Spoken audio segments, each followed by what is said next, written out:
Show biznes haqqında kitab yazmaq qərarına gəldim. Çünki illərdir pərdə arxasında baş verənləri yalnız içəridə olanlar bilir. Tamaşaçı isə səhnədə gördüyü parıltıya aldanır. Axşam az xəbər verir ki, bu sözləri müğənni Nura Suri sosial şəbəkədə yazıb. Sənətçi show bizneslə bağlı kitab yazacağını, hamının sirrini açıqlayacağını qeyd edib. Nura solo konsertlərdə müğənnilərin fonoqramdan hansı formada istifadə etdiyini etiraf edib. İlk növbədə siz canlı ifa hesab etdiyiniz çıxışların çoxu əslində playback-in müxtəlif formalarıdır. Konsertdən əvvəl studiyada vokal yazılır, doblu səslər əlavə olunur. Nəfəs səsləri təmizlənir, səs düzəldilir, hündür notlar bərkidilir. Yəni artıq bir ideal vokal paketi hazırlanır.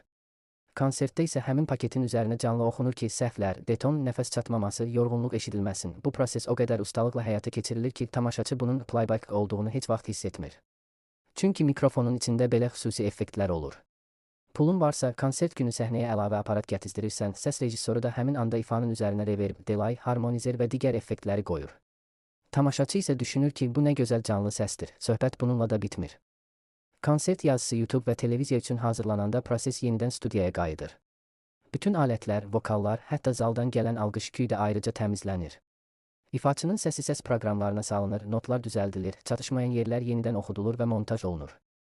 Sonda ideal, qüsursuz bir canlı konsert ortaya çıxır və siz də elə bilirsiniz ki, həmin müğənni 2-3 saat konsertdə yorulmadan, bir dəfə belə detona düşmədən tərtəmiz canlı oxuyub.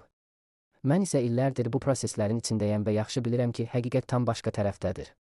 Tamaşaçıya göstərilən canlı ifa adətən çox peşəkar şəkildə hazırlanmış.